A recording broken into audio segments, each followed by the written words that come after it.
recognize Mr. Conyers for 5 minutes of questions. Thank you, Madam Chair. Mr. Patrick Fitzgerald, we're honored that you'd come before the committee. We thank you for it. Thank you. Very kind. Did the investigation that you pursued cost $1.5 million, or did it cost more than that? That's a good question. I think the last number I saw, which doesn't account for the last 6 months or so, had a bookkeeping cost of something in the ballpark of $2.4 million. And I would say a bookkeeping cost because what they did in this case was the salaries of all the people who worked on the case were counted as expenses, but none of us were paid, with the exception of one person who left the government and received a nominal hourly rate. So if anyone on my team worked 50 hours in a special counsel matter and 50 hours on either Main Justice business or the Chicago U.S. Attorney's business, we still received the same paycheck. But for booking purposes, they put that salary as a cost of the investigation. So if you back out, I think, the $1.5 million in salary, we actually out of pocket, it was much less than that. I think it was almost much closer to zero. The out-of-pocket cost of the investigation, I think, was around $550,000 by last count. And that $550,000, I think $300,000 was just travel expenses, and I think another $100,000 was court-reported transcripts.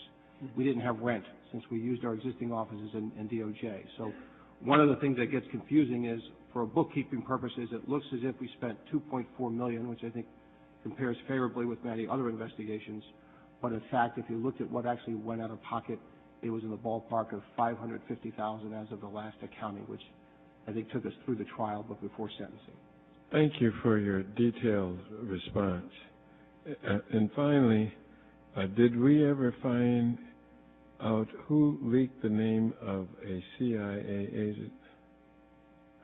I would say that the trial established that the name of Ms. Plain, without getting into the mental states, was discussed with reporters by 3 different officials, one of whom was charged with perjury, and that was the nature of what led the investigation to be appointed to a special counsel.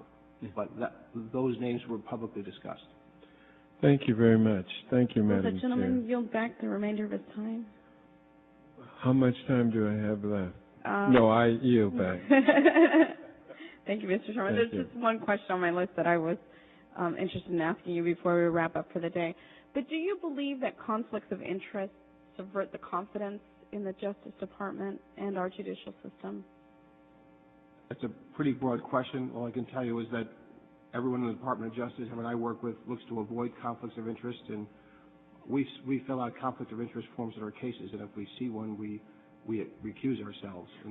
And why do you do that when there are conflicts of interest? We do that. What's the purpose?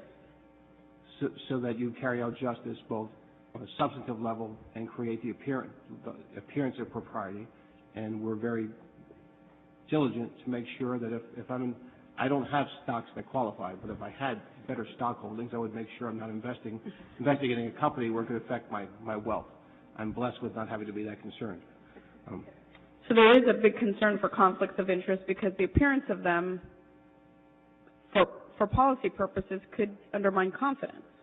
There's always been concern in the Department of Justice to make sure we avoid anything that undermines confidence, including conflicts of interest. Thank you. I appreciate your answer.